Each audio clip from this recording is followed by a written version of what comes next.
Voilà, bien aimé, c'est la suite du cours numéro 28, fondement de la foi, la doctrine des baptêmes. On a vu le baptême chrétien. Qu'est-ce que c'est que le baptême chrétien? Maintenant, on va voir comment se faire baptiser. Alors, comment se faire baptiser? On a déjà vu tout à l'heure. Qu'est-ce qu'il faut d'abord? C'est la croix. Comment se faire baptiser? C'est en croyant en Jésus avant de se faire baptiser, évidemment. Hein? Donc, acte 8, 31, 37 dit, il répondit, comment le pourrais-je si quelqu'un ne me guide? Donc, il s'agit là de Philippe, l'évangéliste, ou non, Philippe le diacre, n'est-ce pas? Philippe il était diacre, hein? Oui. Il était diacre, il n'était pas évangéliste encore, il était diacre, on est d'accord. Et il invita Philippe à monter, à s'asseoir avec lui. Donc le passage de l'écriture qu'il lisait était celui-ci. Il a été mené donc comme une brebis à la boucherie, comme un agneau muet devant celui qui le tombe. Il n'a point ouvert la bouche.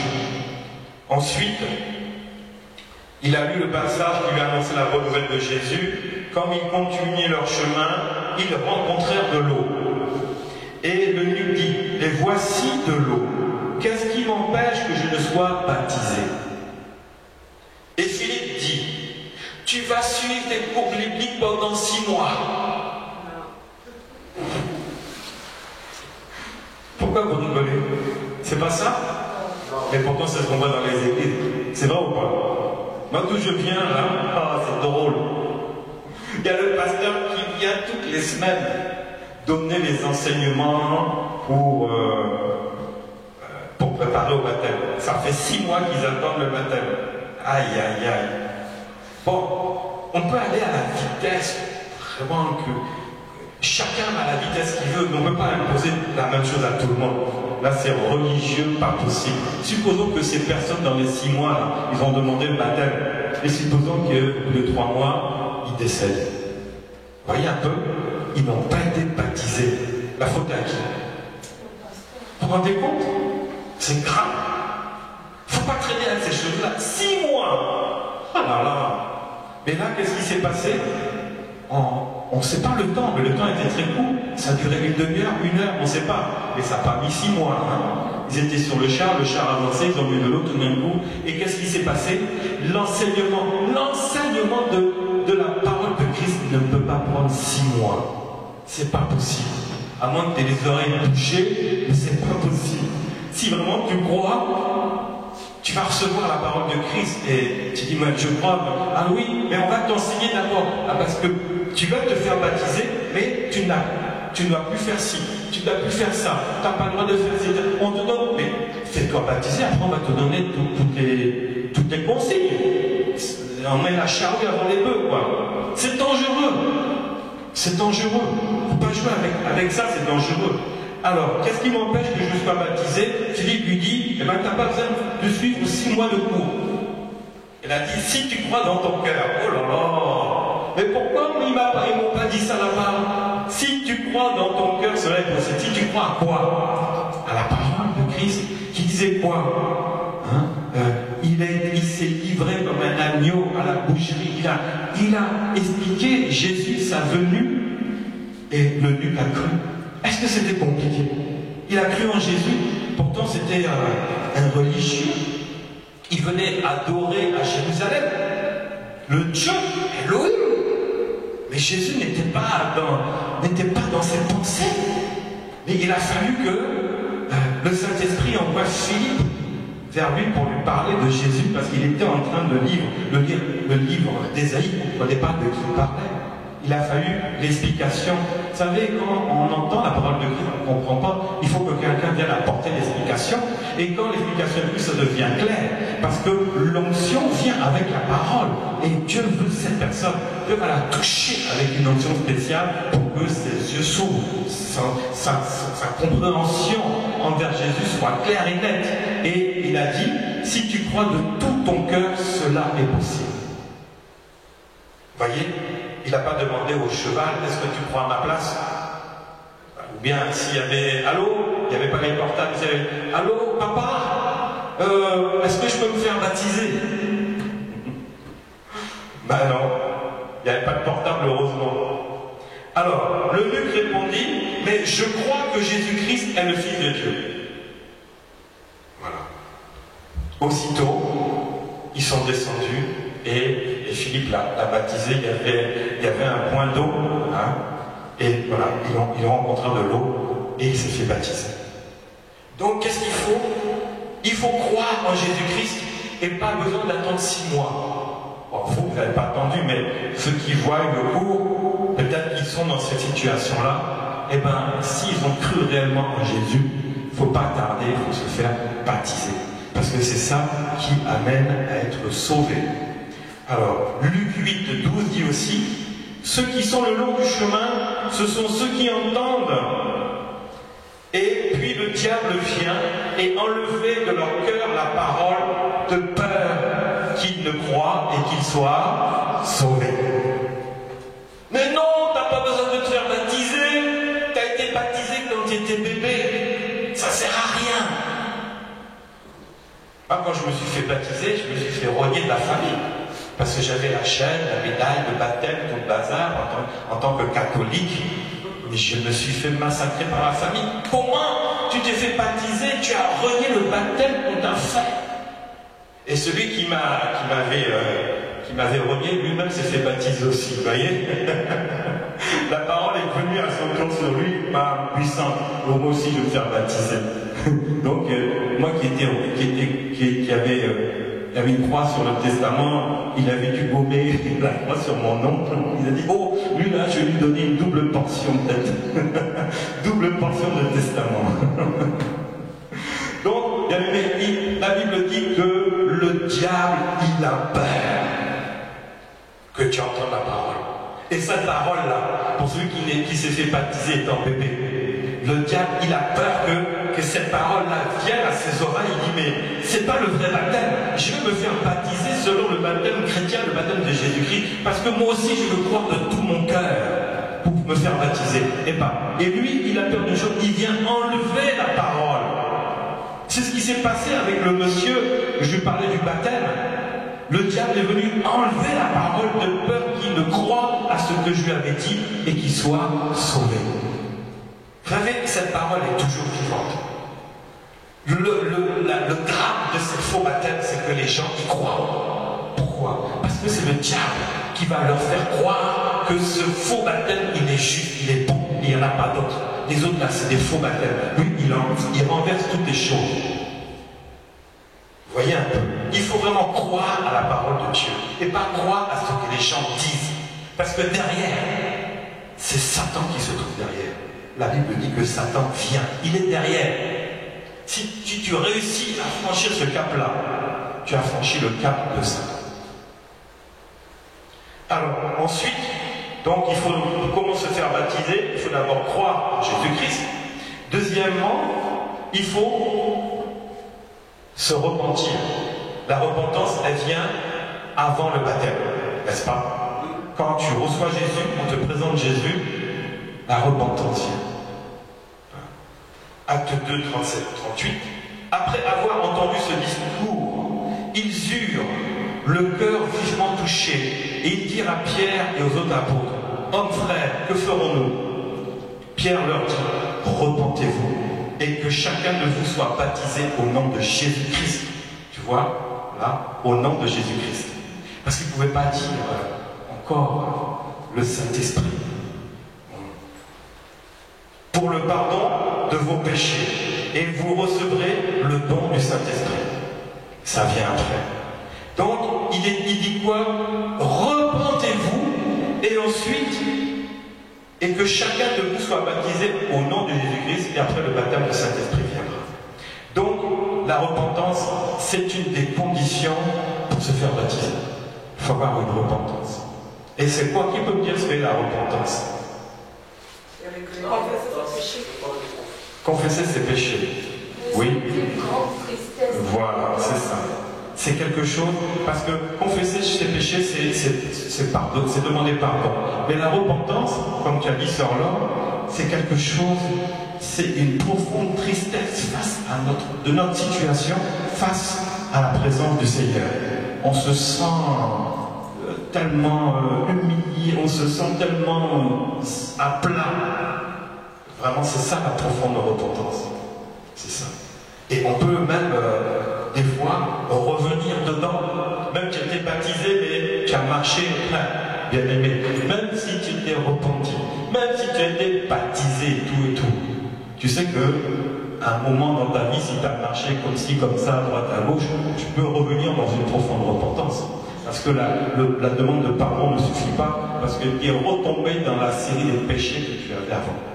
Donc la profonde repentance n'est pas forcément qu'une seule fois dans la vie du chrétien. Ça dépend comment il marche. Il peut demander plusieurs fois. Alors, ensuite, comment se faire baptiser? Alors, comment, je veux dire quand, ça peut prendre quelques heures, quelques minutes. On a vu, Acte 2, 41, ceux qui accepteurs sa parole furent baptisés. Aussitôt. J'ai accepté la parole, je suis baptisé. Vous voyez comment c'était à l'époque? Vous voyez comment la religion, ce qu'elle a fait maintenant? Vous voyez la différence là? Acte 2, 41. Ceux qui acceptèrent sa parole furent baptisés. En ce jour-là, le nombre des disciples augmenta d'environ 3000 âmes. Imaginez maintenant 3000 âmes qui sont en 6 mois de formation pour être baptisés, même s'ils ont accepté la parole, 3000 personnes qui vont suivre 6 mois de formation théologique pour le baptême. L'église actuelle. Non mais, voyez un peu la gravité.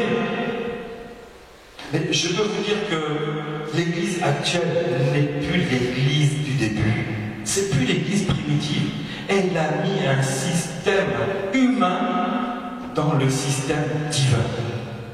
Dieu a dit, accepte la parole, fais-toi baptiser. Ça c'est le système divin, clair et simple, puissant. Mais le système humain, tu vas venir pendant 6 mois devant moi qui suis l'homme de Dieu, je vais te former, sans moi tu ne peux pas arriver. Il faut arrêter ces bêtises. Mais qui a mis ces choses-là en place?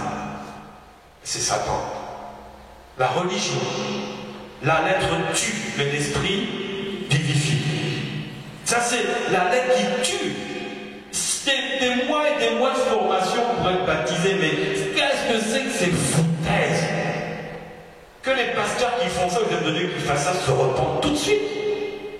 C'est diabolique, ils sont en train de faire les œuvres du diable. Parce que si ceux qui sont dans les cours publics meurent entre-temps, mais malheur à ces pasteurs, malheur à ces serviteurs de Dieu. Le jour où peut-être toi dedans tu seras un serviteur ou une servante de Dieu, je te dis fais attention, ne joue pas dans ce jeu-là, mais rentre dans ce qui est l'église primitive. On croit, tu enseignes en quelques heures et on fait le baptême. Qu'est-ce qu'on fait ici? On passe une nuit à veiller le samedi soir, n'est-ce pas? Avec l'évangéliste de grâce et le lendemain, c'est pas le baptême? C'est simple, non? Pas besoin de plus. Ah, vraiment, pauvre église. Oui? Et la délivrance, vous savez, sa place. La délivrance. La délivrance, ça peut arriver avant ou après. Même le baptême. Bon, la délivrance, 90% des personnes qui reçoivent Jésus sont délivrées par la parole. Parce qu'on rentre, on meurt, on ressort, on est ressuscité. On est délivré déjà dedans. Maintenant, il y a des cas spéciaux. Il y a des cas. Bon, il y en a, c'est des gens qui sont vraiment, qui ont été vendus, qui sont possédés, des choses comme ça. Eux doivent passer par la délivrance. Ça peut se faire avant ou après le baptême. Ça n'empêchera pas qu'il ait cru et qu'il soit baptisé pour être sauvé. Il n'a pas dit, tu croiras, tu seras baptisé, tu seras délivré de tous les démons, après tu es baptisé. Non, non. Tu crois et tu te fais baptiser. Pourquoi? Parce que dedans, il y a la délivrance. Je dis à plus de 90%, heureusement, parce qu'ici, il fallait passer tout le monde par la délivrance, on n'avancerait jamais. Heureusement que la parole de Dieu est puissante, elle est vivante et efficace, et elle délivre. Mais il y a des cas comme ça, il faut passer par la délivrance. C'est ce qui s'est passé C'était dans le livre de Jean, celui de Lazare. Hein. Jésus l'a ressuscité, mais quand il est sorti du tombeau, il était ficelé par les bandages. Il marchait comme ça. Il était ficelé. Et Jésus a dit quoi à tous les disciples? Déliez-le. C'est la délivrance. Délier, c'est libérer une personne. C'est le délier. C'est ça la délivrance. C'est-à-dire que Jésus te ressuscite. Il a ressuscité Lazare. Il te ressuscite dans le baptême. Mais dans certains cas, il va dire à l'église, déliez-le maintenant. Parce que même ressuscité, il y a des esprits autour. Parce que ce sont eux qui l'ont ficelé. Donc ils l'ont lié. Ils étaient sûrs qu'il était mort. Il était mort. Mais dans leur coutume, ils l'ont bien attaché. Là, il était lié. Il fallait le délier. Il y a des gens, c'est des spécialistes de lier les autres, on appelle là des sorciers. Eux, ils lient les gens. Donc maintenant, cette personne peut recevoir Jésus est né de nouveau, mais comme les liens sont vraiment forts, le Seigneur dit à l'Église, déliez-le. Ça vient ou avant, peu importe. Mais heureusement, les cas sont peu fréquents. Heureusement. Sinon, l'équipe d'intercession, elle serait nombreuse pour refaire les délivrances. Il y en a qui cherchent à se spécialiser là-dedans, mais il ne faut pas exagérer. La parole, dans 90% des cas, elle délivre, elle soigne, elle sauve, elle guérit. Voilà. C'est clair et net. Alors, le baptême, donc, ce rite, se fait au nom du Seigneur Jésus. Alors, acte 19, 1. Pendant qu'Apollos était à Corinthe, Paul, après avoir parcouru les hautes provinces de l'Asie, arriva à Éphèse. Ayant rencontré quelques disciples, il leur dit, avez-vous reçu le Saint-Esprit quand vous avez cru? Et ils répondirent, mais nous n'avons même pas entendu dire qu'il y avait un Saint-Esprit. Il dit, mais de quel baptême avez-vous donc été baptisés? Et ils répondirent, du baptême de Jean. Donc c'était, bref, les disciples de Jean qui étaient partis là-bas. Et puis ils ont annoncé la repentance, baptême de Jean, paf, ils ont baptisé. Donc baptême de repentance. Il dit, le baptême de Jean. Mais alors Paul dit, Jean a baptisé du baptême de repentance, disant au peuple de croire en celui qui devait venir après lui, c'est-à-dire en Jésus. Sur ces paroles, ils furent baptisés au nom du Seigneur Jésus. Vous voyez? Ils avaient été baptisés, mais ils se sont fait rebaptiser. Parce que le baptême, ce baptême n'était pas juste, il n'était pas bon. C'était le baptême de Jean. Ils n'avaient pas entendu la bonne nouvelle de Jésus-Christ. Ils n'avaient pas entendu que le Saint-Esprit était descendu. Ils n'étaient pas au courant. Donc Paul, aussitôt, a expliqué la bonne nouvelle de Jésus, le don du Saint-Esprit. Il dit, mais est-ce que vous voulez vous refaire baptiser? Ah ben oui. Ils se sont refait baptiser. C'est pour ça que moi, quand j'étais catholique, j'étais baptisé de quel baptême? C'était pas le baptême d'eau, par immersion de Jésus-Christ. Donc quand j'ai appris ça, je dis, mais mon baptême, il n'est pas juste. Moi-même, je n'ai même pas cru, je n'ai pas au courant. Je me suis fait rebaptiser dans le vrai baptême. C'est écrit, c'est clair et net, c'est juste. Pourquoi se faire baptiser au nom du Seigneur Jésus? Colossiens 2,9 dit, car en lui habite corporellement toute la plénitude de la divinité. C'est-à-dire qu'en Jésus se trouve Dieu le Père et Dieu le Saint-Esprit. Ni plus ni moins. Donc quand tu baptises au nom de Jésus, c'est-à-dire que tu as baptisé la personne dans toute la divinité qui puisse exister. Dieu le Père, Dieu le Fils, Dieu le Saint-Esprit. Voilà. Donc ce baptême est valable. Tu baptises au nom de Jésus-Christ, il est valable. Mais tu baptises au nom de Jean, il n'est pas valable. Alors, donc, mais les disciples, ils n'avaient pas entendu donc parler de l'évangile de Jésus-Christ, et donc ils se sont refait baptiser une deuxième fois. Ça, c'est le vrai baptême. Donc, combien de fois tu t'es fait baptiser? Ah oui, moi c'est mon 3e baptême. Ah bon? Bah oui, j'ai fait le baptême de Jean, après j'ai fait le baptême des 3 gouttes. Non, j'ai fait le baptême des 3 gouttes. Après, j'ai fait le baptême de Jean parce que je suis tombé sur une église baptiste, des gens baptistes. Après, j'ai découvert une autre église où on parlait du baptême de chrétien et là, je me suis fait baptiser. Ah ben non, toi, tu aimes les baptêmes? Non, je ne savais pas. Mais je me suis fait baptiser, du vrai baptême, c'était le baptême de Jésus-Christ. Voilà. Alors, le baptême se fait aussi au nom, comme tu l'as dit, du Père, du Fils, du Saint-Esprit. Alors, moi on m'a baptisé au nom de Jésus. Il faut que je vous fasse mon baptême. Parce que j'ai entendu qu'on se fait baptiser au nom du Père, du Fils et du Saint-Esprit. Allez, 4e baptême. Non, faut arrêter. Le baptême de Jésus-Christ est valable. Le baptême, parce que c'est une formulation. Alors, il y a des églises, il y a des serviteurs de Dieu qui vont vouloir utiliser au nom de Jésus-Christ, soit baptisé au nom de Jésus-Christ, mais il y a d'autres églises qui vont dire, soit, comme vous avez vu ici, soit baptisé au nom du Père, du Fils et du Saint-Esprit. Mais les deux sont valables, c'est la même chose. C'est une question de formulation. Voilà. Ah donc, Matthieu 28, 19, 20. Alors, faites de toutes les nations des disciples, les baptisant au nom du Père, du Fils et du Saint-Esprit. Enseignez-les à observer. Vous voyez, une fois qu'on est baptisé, enseignez-les. Et qu'est-ce qu'on fait? On les enseigne après on les baptise. Vous voyez, tout à l'envers. Satan est venu renverser vraiment la doctrine des fondements. Alors, allez donc, enseignez-les à observer tout ce que je vous ai prescrit. Et voici, je suis avec vous tous les jours jusqu'à la fin du monde. Qui disait ça? C'est Jésus lui-même. Baptisez-les, enseignez-les. Et qu'est-ce qu'on voit souvent? Enseignez-les et baptisez-les. C'est le contraire. Mais tout ce qui est fait contre Jésus est purement, je vous le dis, c'est diabolique. C'est de la religion. Et la religion n'a plus longtemps à vivre sur cette terre. Je vais vous dire ça.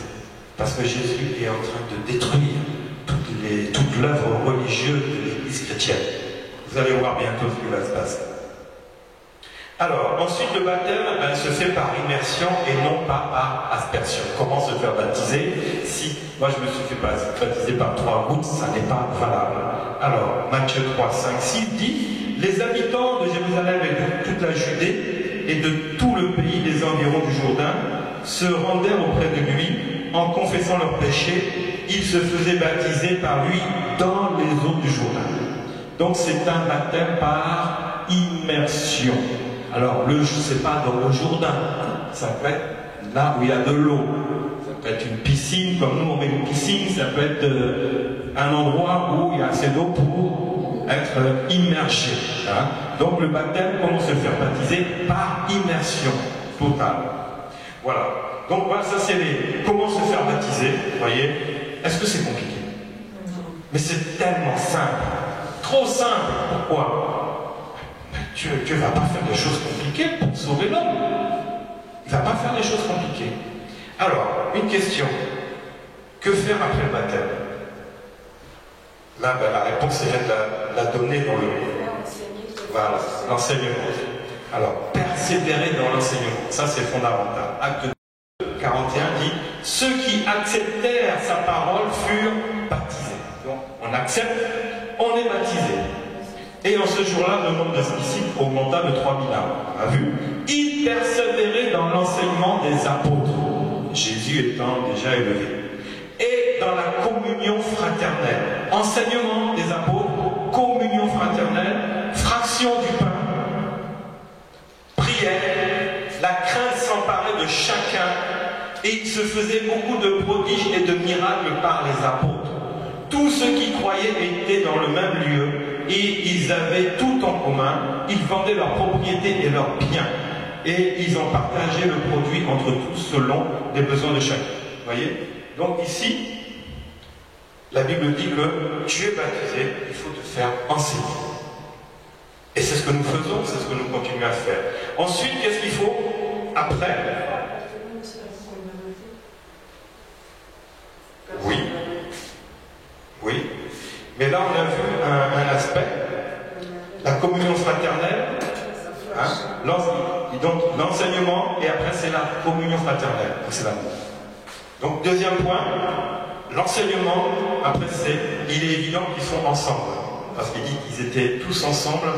Hein, donc il faut proclamer l'amour en Jésus-Christ devant le monde visible et invisible, une fois qu'on est baptisé. Galates 3, 27, vous tous qui avez été baptisés en Christ, vous avez revêtu Christ. Et Et Christ, c'est l'amour.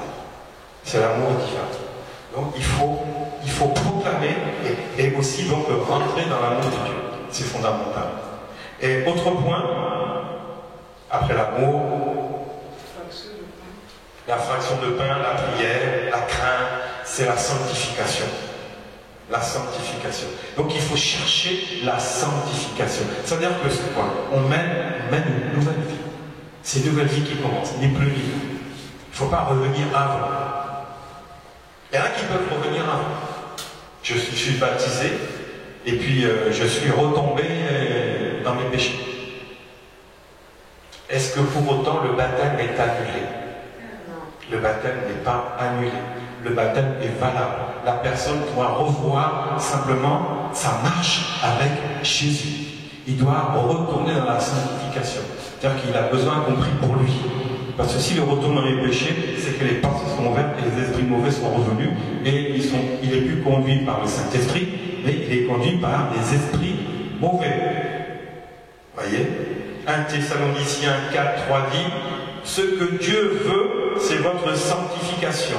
C'est que vous vous absteniez de la débauche. C'est que chacun de vous sache posséder son corps dans la sainteté et dans l'honnêteté. Donc voilà ce qu'on fait après le baptême. Mais est-ce qu'on le fait, oui ou non? Pour certains, oui, pour d'autres, non. Tout dépend de notre vie, tout dépend comment on a reçu la parole, ça dépend de beaucoup de choses. Beaucoup de choses. Mais il faut savoir que les fondements de la foi sont mis en place. La personne, même si après le baptême, elle a chuté, Dieu la relèvera. Dieu la relèvera. Il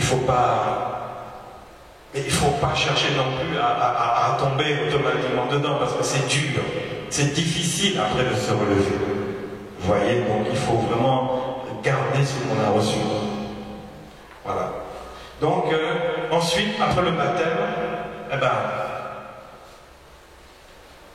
une chose, il faut s'engager à servir Dieu. Ni plus ni moins. Je sers Dieu.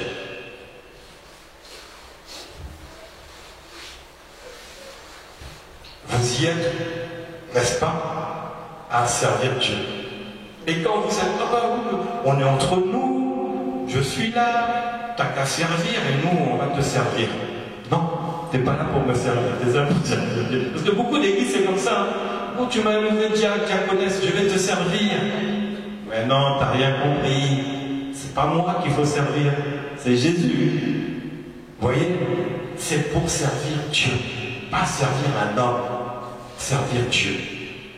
Oh mais on est entre nous, il y a les quatre murs qui sont là, notre église elle est tranquille, tout va bien. Connais-tu le plan de Dieu? Sais-tu que ici ce n'est que la première église? Qu'est-ce que je vous ai dit dimanche? Dieu est en train de préparer une deuxième œuvre ailleurs.